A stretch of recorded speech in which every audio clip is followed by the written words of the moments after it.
గౌరవనీయులు నిజామాబాద్ బీఆర్ఎస్ అభ్యర్థి సీనియర్ నాయకులు శ్రీ బాజిరెడ్డి గోవర్ధన్ గారు, మాజీ మంత్రివర్యులు యువ నాయకులు గౌరవనీయులు ప్రశాంత్ రెడ్డి గారు, వేదికను అలంకరించిన మాజీ ఎమ్మెల్యేలు,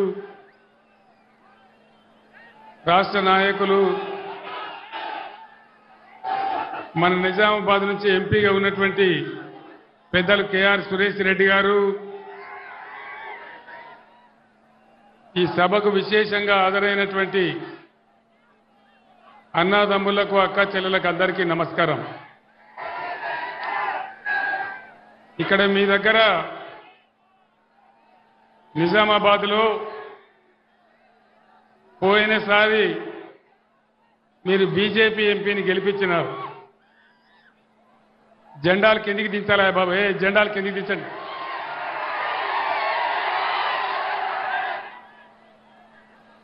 మీరు బీజేపీ ఎంపీని గెలిపించినారు. ఏమన్నా లాభం జరిగిందా నిజామాబాద్ ప్రజలకు? ఏకైనా పని కూడా కాలేదు కదా.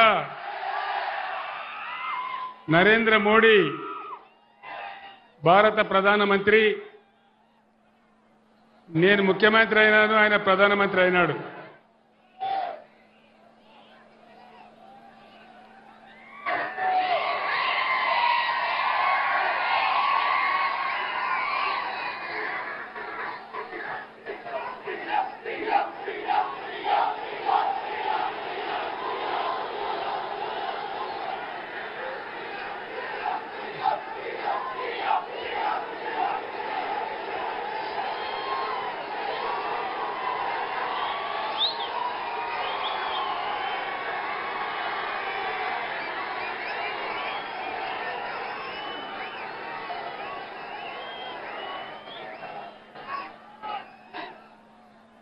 నరేంద్ర మోడీ ప్రధానమంత్రి అయ్యే ముందు,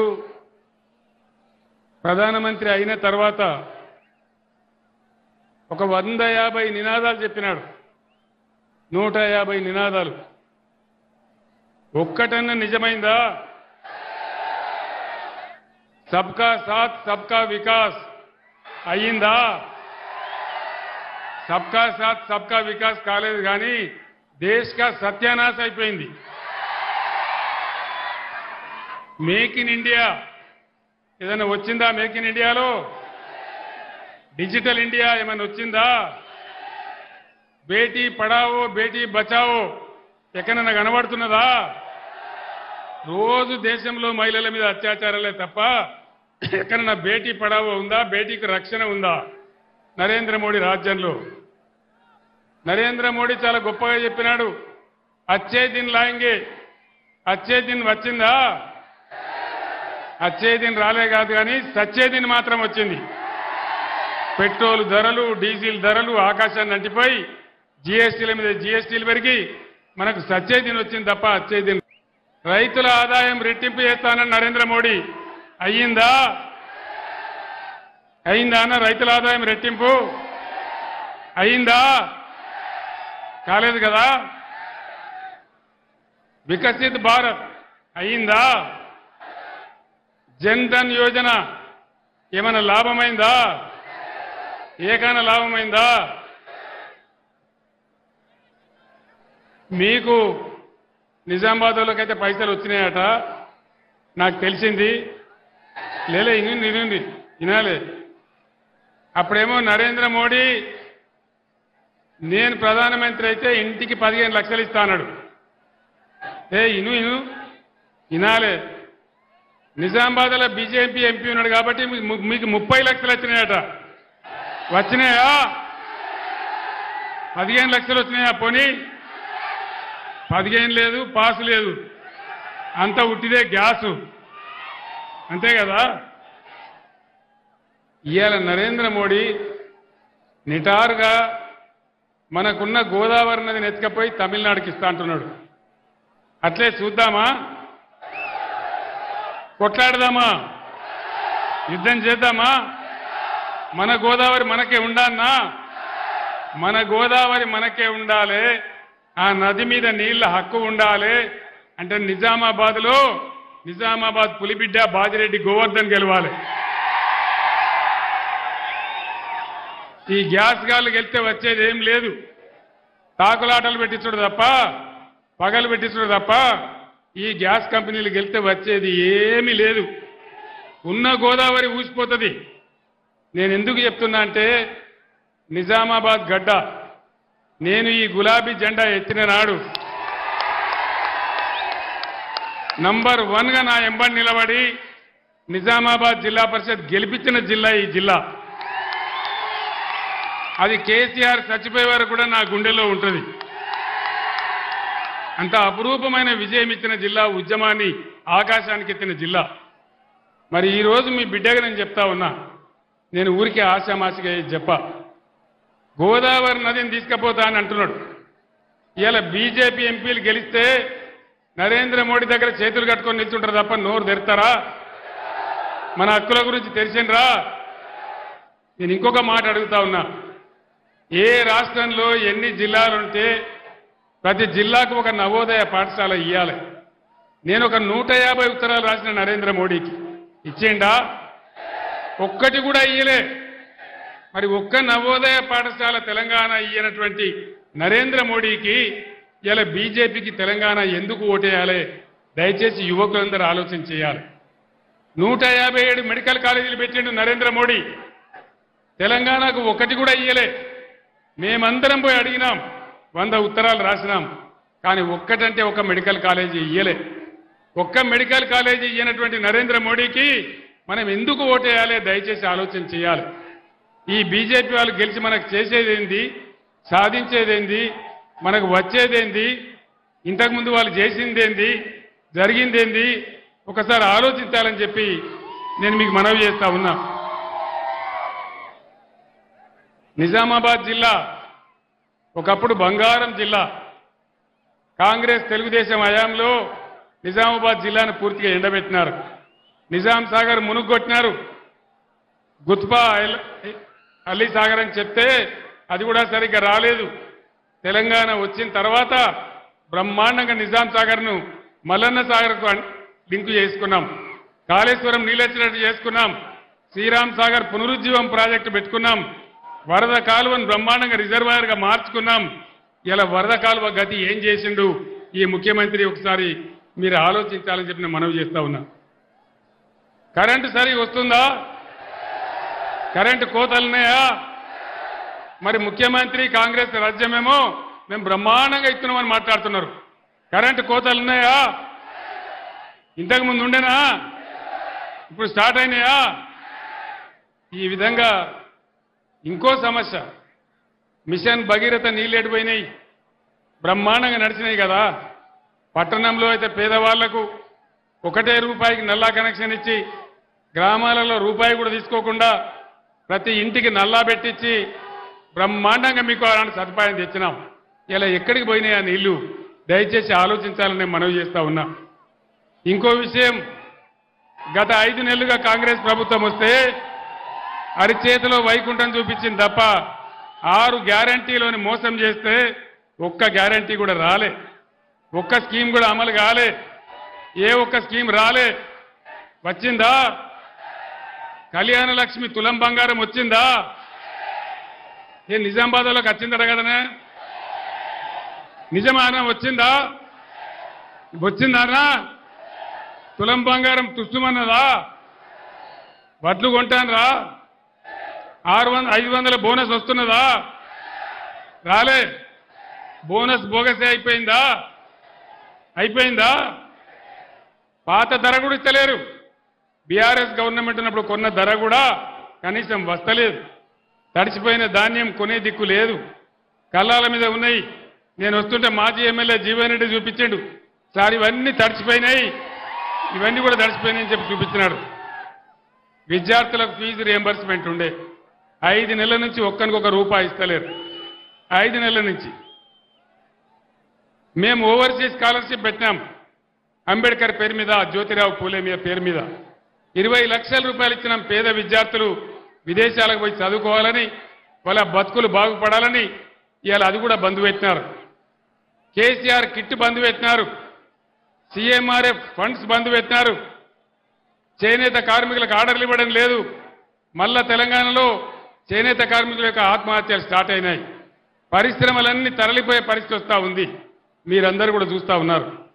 ఇది ఎందుకు జరుగుతూ ఉంది? 5 నెలలనే ఎందుకు మారిపోయింది? ఇది కాంగ్రెస్ ప్రభుత్వం యొక్క అసమర్థత కాదా? వీళ్ళు ఏళ్తారా? వీళ్ళు నడిపిస్తారా? 5 ఏళ్ళు జరుగుతుందా? రైతు బంధు వచ్చిందా? రాలేదా? ఇన్ని ఏళ్ళ మోపైంది. మీకు తెలియదు, వస్తా ఉంది, స్టార్ట్ అయింది. ఏమైంది? ఎందుకు స్టార్ట్ అయింది? బంద్ అయిన రైతు బంధు ఎందుకు స్టార్ట్ అయింది? కేసీఆర్ రథం ఎక్కంగానే, కేసీఆర్ రోడ్డు మీద పడంగానే, కేసీఆర్ పిడికిలి బిగించంగానే దెబ్బకు దయ్యం వదిలింది. ఇవాళ తను రైతు బంధు ఇలా స్టార్ట్ చేస్తా ఉన్నారు. పిచ్చిలేసినాదా? రైతు బంధు స్టార్ట్ చేసినారు అంటే దాని అర్థం ఏంది? పోరాడకపోతే ఏది జరగదు.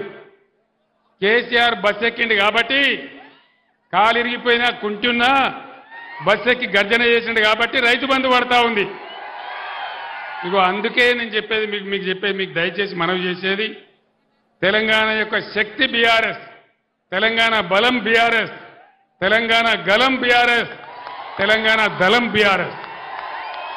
ఇలా బీఆర్ఎస్ పిడికిలి బిగిస్తేనే దెబ్బకు దయ్యం వదిలి ముఖ్యమంత్రికి వణుకుడు పెట్టి రైతు బంధు వేస్తా ఉన్నాడు. కానీ ముందడికి దెబ్బ పెడతారు గ్యారంటీ. 5 ఎకరాల కంటే ఎక్కువ వాళ్ళకి అయ్యారట. ఏం పాపం చేసిండ్రు? 6 ఎకరాల వాళ్ళు తప్పు చేసిండ్రా? 7 ఎకరాల వాళ్ళు తప్పు చేసిండ్రా? ఏం అన్యాయం చేసిండ్రు? వాళ్ళకి అయ్యారట. కాబట్టి నేను చెప్తా ఉన్నా, ఈ ప్రభుత్వం మెడలు వంచి ఇచ్చిన గ్యారంటీలన్నీ అమలు చేయించానంటే ఖచ్చితంగా బీఆర్ఎస్ గెలవాలి. బీఆర్ఎస్కు శక్తి ఉంటేనే తెలంగాణకు శక్తి ఉంటుంది. మహిళలందరికీ 2500 వచ్చినాయా? వినబడతలేదు. మహిళలకు 2500 రాలే. నిజామాబాద్లోకి ఇచ్చిరట కదనా? రాలేదా? మరి రావన్నంటే ఏం చేయాలి? పిడికిలి బిగించాలి, మెడలు వంచాలి, పోరాటం చెయ్యాలి. కరెంటు చక్కగా రావాలన్నా, వాళ్ళు ఇచ్చిన హామీలు నెరవేరాలన్నా, ఇలా దెబ్బకు భయపడి ఎట్లయితే రైతు బంధు వేస్తున్నారో అట్లే అన్ని రావాలంటే ఖచ్చితంగా బీఆర్ఎస్ గెలవాలి. ఇంకొక ముఖ్యమైన మాట, ఒక ఆయన వెనకడికి చెప్పిండట, రేపు మా ఇంట్లో లడ్డూల భోజనం అంటే ఎప్పుడు చూసినా రేపే ఉంటుంది కదా, అంతే కదా? రేపు మా ఇంట్లో లడ్డూల భోజనం అని నువ్వు బోర్డు ఎప్పుడో గదే ఉంటుంది, ఎన్నడు పోయినా రేపే ఉంటుంది. ఏం చెప్పిండి ముఖ్యమంత్రి? కేసీఆర్ 30,000 కోట్లు మాఫ్ చేసిండు, ₹1,00,000 కాడికి మాఫ్ చేసిండు. మీరు పరిగెత్తుని ఉరుకుని, ఇక ఉరికి 2 లక్షలు తీసుకోండి. డిసెంబర్ 9 తారీఖు నాడే 10:30కే 2 లక్షల రుణం మాఫీ అన్నాడు. అయిందా? అయిందా? మరి యాడికి పోయినట్టు? రేపు 2 లక్షల రుణమాఫీ ఇచ్చేదాకా ఈ ముఖ్యమంత్రి మెడలు, ప్రభుత్వం మెడలు వంచి ఆ 2 లక్షల రుణమాఫీ కక్కిచ్చేదాకా బీఆర్ఎస్ కొట్లాడాలి. దానికోసమే బాజిరెడ్డి గోవర్ధన్ గెలవాలి.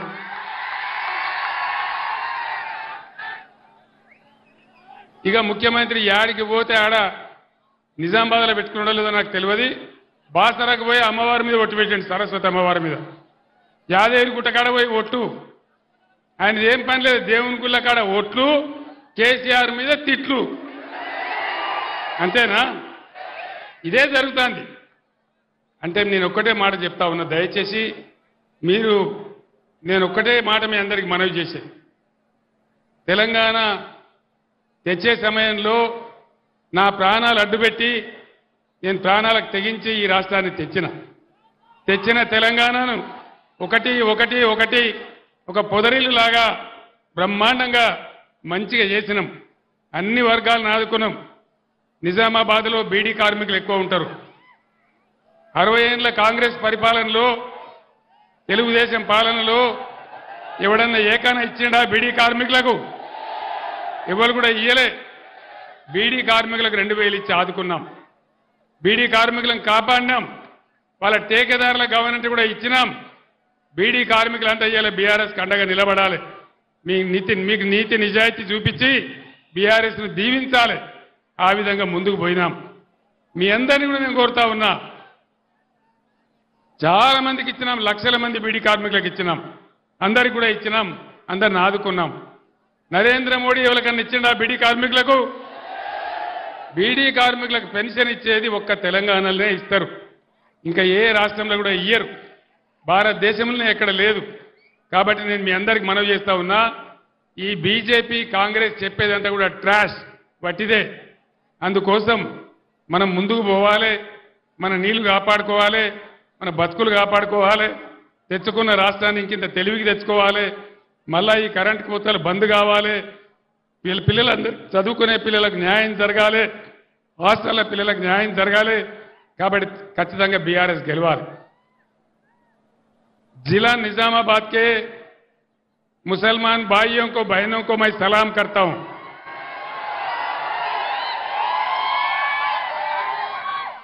మీ లొల్లి ఎందుకు పనికిమాలే లొల్లి? మీరు పిడికెట్ మంది లేరు ఉండొచ్చు కదా, ఆగండి, వాళ్ళు వినాలి కదా నేను చెప్పేది. आप लोगों से अदबन गुजारिश करता हूं, एक बार सारे चीज का जांच कीजिए. बीजेपी बहुत खतरनाक पार्टी है. इससे पहले यहां से जो एमपी जीता था वो कितने फिरका परस्त है आप लोग जानते हैं, कितना गंदा है, कितना खतरनाक है, आप लोग अच्छी तरह से जानता है.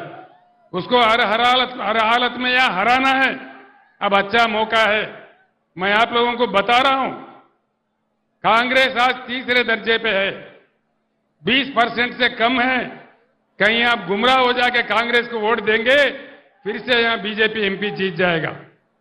सोच लीजिए आप लोग, मेरा बात सोचो, गुमराह नहीं होना. ये तेलंगाना सबका तेलंगाना है, सेक्युलर रियासत है. हमारे 10 साल के दौर में एक भी दंगा फसाद हमने नहीं होने दिया और सबको साथ लेके चला. मुसलमानों के डेवलपमेंट के लिए मैंने 12,000 करोड़ रुपए खर्च किया. मुसलमान बच्चों के लिए कितना बेहतरीन मैं रेसिडेंशियल स्कूल खोला और निजामाबाद शहर में कितने ऐसे स्कूल है आप लोग जानते हैं.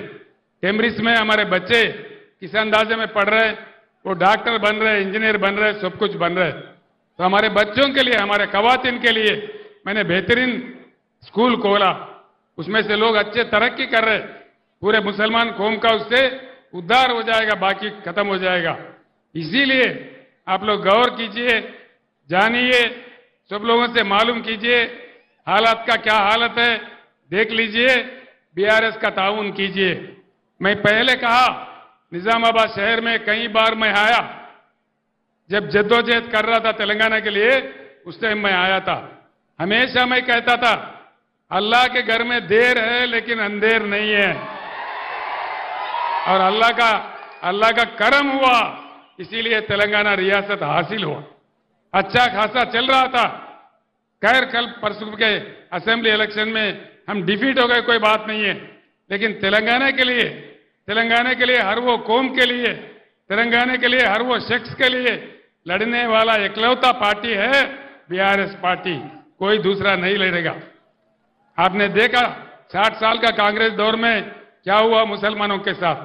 वो बहला फुसलाते हैं, झूठे वायदा करते हैं, लेकिन कुछ नहीं देते हैं, कुछ करते नहीं है, मीठी मीठी बातें करते हैं, कुछ नहीं देते हैं. इसीलिए आज निजामाबाद पार्लियामेंट हलके में भी कांग्रेस पार्टी 20% से कम है. ये आप लोग जानिए, मैं बार बार कह रहा हूं. कहीं आपका वोट फजूल जाएंगे, कहीं अननेसेसरली यहां पे फिर एक बार वो बीजेपी वाला जीत जाएगा, उससे कोई अच्छा नहीं होगा, कोई फायदा नहीं होगा. हम लोग अमन चाहते हैं तो बीआरएस को जिताना चाहिए. कांग्रेस जीत के कुछ नहीं करने वाला है. इसीलिए मैं आपसे कहता हूं, सीएम साहब खुद कहे यहां के कांग्रेस के, नरेंद्र जी आप बड़े भाई हैं, मैं छोटा भाई हूं और गुजरात का मॉडल लाऊंगा. क्या मॉडल लाएंगे? गोधरा मॉडल लाएंगे? लोगों को जिंदा जलाने का मॉडल लाएंगे? क्या लाने का है? गुजरात में क्या है? इफलास मुफलसी के बगैर वहां कुछ है ही नहीं है. नरेंद्र मोदी कोई किया ही नहीं है, कोई तरक्की हुआ ही नहीं है। इसीलिए आप लोग गौर कीजिए, सोचिए। मैं फिर एक बार आपसे अदबन गुजारिश करता हूं, ये मौका है बीजेपी का हराने का। निजामाबाद में बीजेपी को हारना है, बिल्कुल हराना है। हम लोग दो पार्टियों से 6% ऑलरेडी आगे चल रहे हैं। कहीं आप लोग अननेसेसरली उनको डाल के गुमराह होके किसी के बातों में आके गलती मत कीजिए, फिर से बीजेपी को जीतने मत दीजिए। ये मेरा गुजारिश है। मैं इतना कहते हुए रुखसत लेता हूं। సోదరులారా, మీ అందరికి నేను చెప్పేది ఒకటే, ముఖ్యంగా యువకులు ఆవేశంలో ఓటు వేయకుండా ఎన్నికల సందర్భంలో కూడా నేను చెప్పిన ప్రజాస్వామ్య పరిణతితో ఆలోచించి విజ్ఞతతో ఆలోచించి ఎవరు గెలిస్తే మంచిది, ఈ రాష్ట్ర భవిష్యత్తు ఎవరి చేతుల్లో ఉంటే మంచిది, అన్ని విషయాలు మీరు కూలంకషంగా చర్చించి బ్రహ్మాండంగా బీఆర్ఎస్ అభ్యర్థులను గెలిపించాలని చెప్పి నేను మనవి చేస్తా ఉన్నా. నేను కూడా హిందువునే, నేను హిందువుని కాదని కాదు, కానీ తెలంగాణ రాష్ట్రంలో ఉన్నటువంటి యావత్తు ప్రజల ఆత్మ బంధువు కేసీఆర్. ఏ ఒక్క వర్గానికో కాదు, తెలంగాణలో ఉన్న అందరు ప్రజలు బాగుపడాలి, అన్ని వర్గాలు మంచిగా ఉండాలి. హిందూ ముస్లిం బాయి బాయి ఉండాలి, అందరం కలిసి బతకాలి. దానిలోనే గొప్పతనం ఉంటుంది, దానిలోనే బలం ఉంటుంది. కానీ ప్రజలను విడదీసి చీలదీసి మత విద్వేషాలు రెచ్చగొడితే వచ్చేదేమి ఉండదు. మీ ఎంపీ నోరు తెరిస్తే ఎటువంటి మాటలు ఉంటాయో మీకు తెలుసు, ఎంత గందరగోళం ఉంటుందో మీకు తెలుసు. ఇలా నరేంద్ర మోడీని నేను అన్ని విషయాలలో వ్యతిరేకించిన కాబట్టి నా బిడ్డ కవితను కూడా అరెస్ట్ చేసి జైల్లో పెట్టినారు. అయినా నేను భయపడను, కాంప్రమైజ్ గాను. ఎట్టి పరిస్థితులలో పోరాటం చేస్తే తప్ప కేసీఆర్ ఏనాడు కూడా లొంగిపోయలేదు, ఇప్పుడు కూడా లొంగిపోయే ప్రసక్తి లేదు. 600 సరే లొంగిపోయే ప్రసక్తి లేదు. ఇంకో మాట కూడా నేను మనవి చేస్తా ఉన్నా, నరేంద్ర మోడీకి మెజారిటీ వస్తలేదు, తుస్సుమన్నది. 400 पार गिर 100 पार 100 पार हो गया, कोई पार नहीं है, 210 है तो ज्यादा बोल के लोग बोल रहे. అందుకోసం మనం 14 ఎంపీలు గెలుచుకుంటే తెలంగాణ కేంద్ర రాజకీయాలలో కూడా కీలకంగా మారుతుంది. ఈ బీజేపీ గవర్నమెంట్ రాదు, కాంగ్రెస్ గవర్నమెంట్ రాదు, ప్రాంతీయ శక్తులు ఏర్పాటు చేసే గవర్నమెంటే వస్తుంది. అందుకోసం మనది కూడా కీలకమైన పాత్ర అవుతుంది. కాబట్టి దయచేసి ఈ రాష్ట్రంలో బీజేపీ వాళ్ళందరినీ ఓడించింది బీఆర్ఎస్ పార్టీ, కాంగ్రెస్ పార్టీ కాదు. కాంగ్రెస్ బీజేపీ కుమ్మక్కైతాయి, రాత్రికి రాత్రి ఒకటైతాయి, ఆ మోసం కూడా చేస్తారు. కాబట్టి దయచేసి మీ అందరిని నేను కోరేది, రైతులకు ఎట్లయితే ఇలా గవర్నమెంట్ దిగెచ్చి రైతు బంద్ వేస్తున్నదో అదేవిధంగా అన్ని హామీలు అమలు కావాలంటే, కరెంటు చక్కగా రావాలంటే, విద్యార్థులకు న్యాయం జరగాలంటే, కృష్ణా గోదావరి నదుల నీళ్లు మనకే దక్కాలంటే బీఆర్ఎస్ అయితేనే పేగులు దిగేదాకా కొట్లాడుతుంది. కాబట్టి దయచేసి ఏమరపాటున ఉండకుండా బీఆర్ఎస్ అభ్యర్థి బాజిరెడ్డి గోవర్ధన్ గారిని గెలిపించాలని నేను మీ అందరినీ కోరుతూ నేను సెలవు తీసుకుంటా ఉన్నా. జై తెలంగాణ. కారు గుర్తుకే జై తెలంగాణ. ధన్యవాదాలు. మీరంతా క్షేమంగా ఇళ్లకు వెళ్ళండి.